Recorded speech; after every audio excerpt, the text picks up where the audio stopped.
Good morning. Hello everyone. While back, not that long ago, we looked at the Enneagram and how it plays into characters in the Bible. And we looked at the Enneagram 5 and we said Zacchaeus was a very good example of a 5. Then we focused in the follow-up conversation on practically on me as a 5 and how I approach life. And we said, your turn will come. Has it come? And it has come. Oops.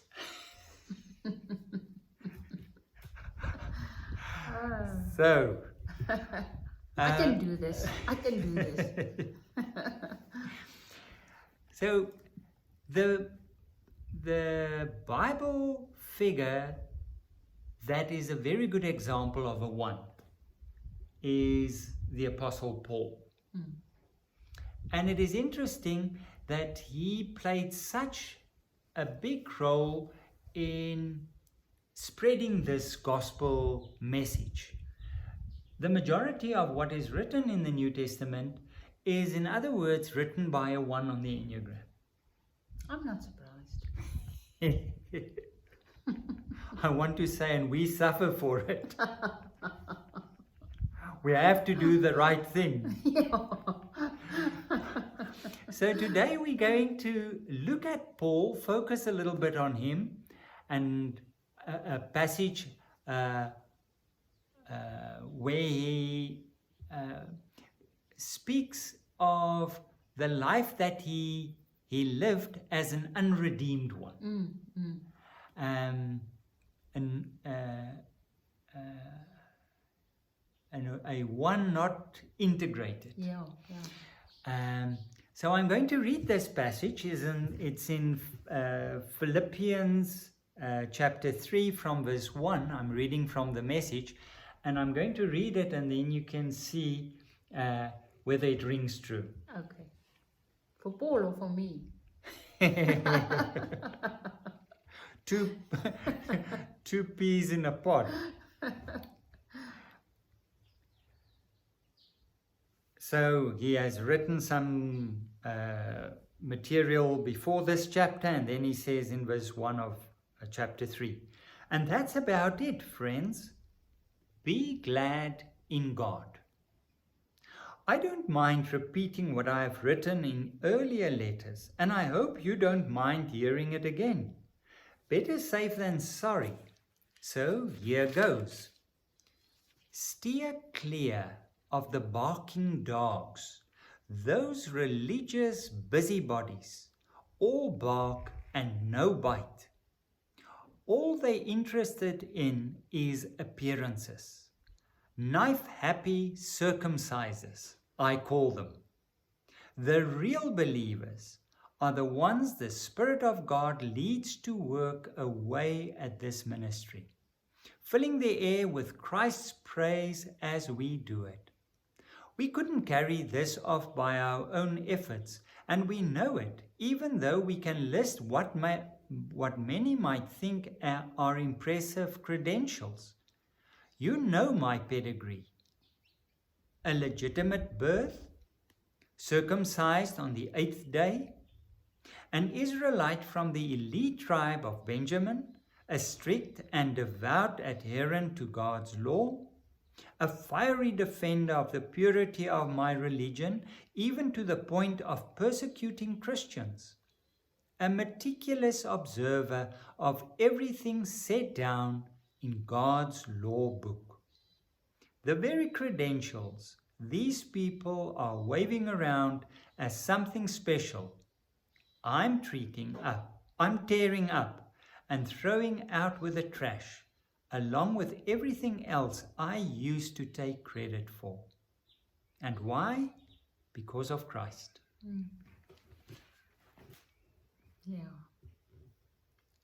Yeah, and if you think he was a Pharisee, so the law, keeping to all the laws was something that he did. Like he says, he did it. He did it to a T. Where is that? A devout. Meticulous observer of everything set down in God's law book. And a devout adherent to God's law. Yeah. So the law, the rules are very important to ones. They want to know what is right and what is wrong, what is good and what is bad, what is white and what is black. For them, because of their biggest fear that they will be seen to be bad, evil, they want to know what the right thing is to do. So that's the way they... But I think the problem is that often then they take the laws and they interpret it for themselves, and like the Pharisees, in a very, very strict and conservative way. And that becomes almost undoable.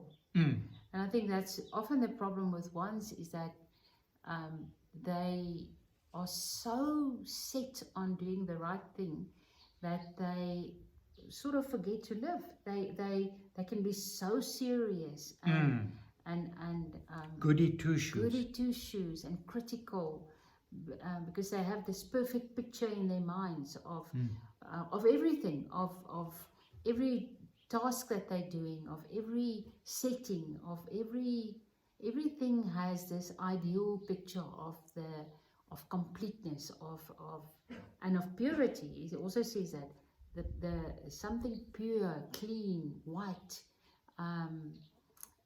that's what they're looking for. And that's their search all the time. And it is interesting, the one finds out what is the right thing to do. They decide whether it is... And their interpretation and their of interpretation, what is right. their interpretation their of... rule book. Yeah. They integrate that, and then they apply this rule book to everybody else, so that everybody else should follow those rules that they've decided are the true rules, which is the law. So the one takes that and he makes it a law, and he says, this is the law, I know what is the law, you have to follow it. And that saying that they say describes an Enneagram 1 very well.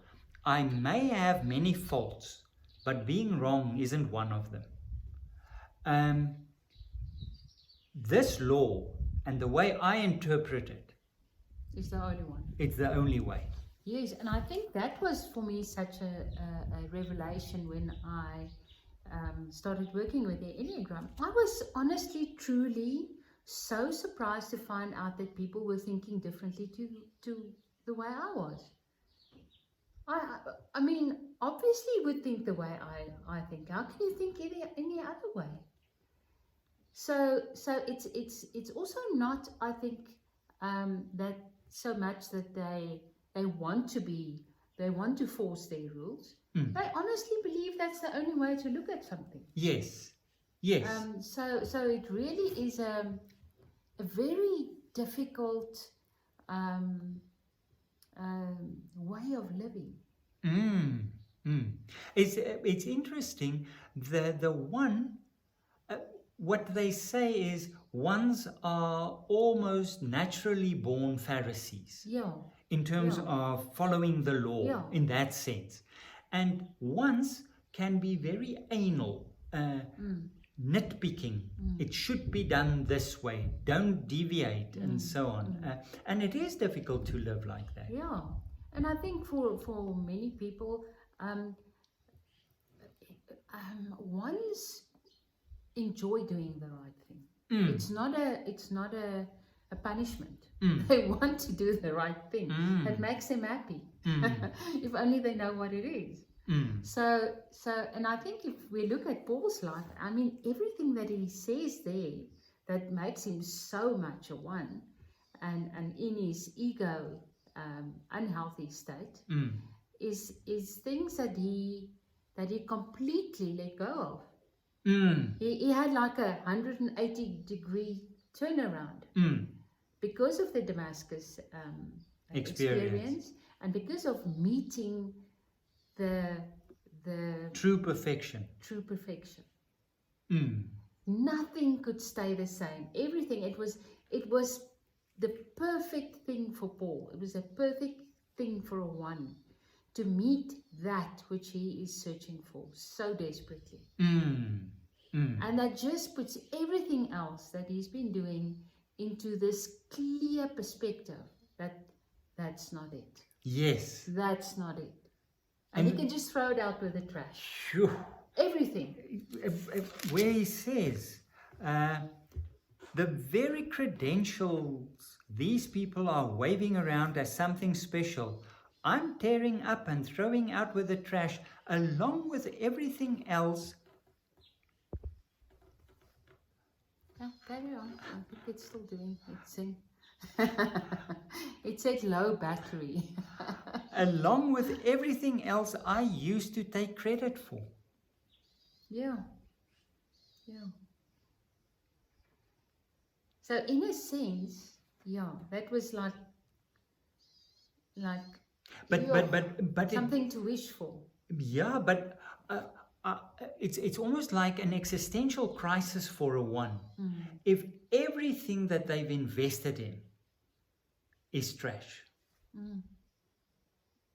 Yeah, and I think that is often the case, is that when something in your life happens where you really make a bad mistake, or your choice is terrible, or you hurt other people, or you do something that you feel ashamed of, it's a terrible thing for a one. It's terrible. They will try to hide it from everybody, because the mere fact that they could go so low, it's just the egos can't take that. So yeah, I think the thing that people living with a one, or people that are ones themselves, often complain about is that they are so critical. We touched on that with their rule book and having things done the way they And it's interesting, even though Paul had the Damascus experience, he can still be very critical. Yes. If you yes, read if his... you read this, the dogs, stay away from the barking dogs. He doesn't, so it's not like he's... Knife happy circumcises. Yeah, no. Yeah, stay away from that. Yeah. So, to fail for a one is so difficult, and often we have to fail to escape the grip of the ego. Yeah, but not fail like in the 5. No. Not fail like not mastering something. No. A one can struggle to get something right, and it won't throw them off. They'll just keep at it. They'll say, I'll get it right sometime, I must just carry on doing it. I must, like he says, I don't mind repeating myself. As long as you get the message, I'll keep on telling you, Yes. So it's not that, but fail in terms of doing something bad. Yeah. Doing something, doing something that's not according to the law. It might be their own law, it might be the law of the country, religious law, failure. But what is interesting in this passage in Philippians 3 is right in verse 1. This almost discovery of Paul, which lies at the essence of one. He says, be glad in God. Because that's the challenge for the one. Yes. To move from this very strict, serious place and to have fun, to have joy, to move into a wider, more expansive, spontaneous place of enjoying yourself. It's very difficult for a one to enjoy themselves. They feel guilty all the time. And he begins this passage with, be glad in God. Yeah, that's lovely. Yeah. And I'm thinking of that time when him and Silas was in the jail. And I mean, to be in a jail must be terrible for one. And he was in jail quite a few times. And for long times, long periods of time. But then he was in jail and he was singing, and actually in very terrible circumstances, he was experiencing joy. So he was definitely, after that experience, he was just moved into his essential God self. He was just coming from that place. While being very focused, writing all these books like he was before, very hardworking, goal-orientated. It's beautiful to see. Lovely. So it's just interesting looking at the rich fabric of people, of the characters of the Bible, and to hear the different voices also coming through in the Bible. So next week you're on the spot in terms of how it feels to be a one.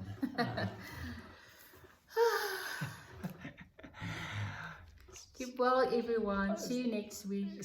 See you then. Bye-bye.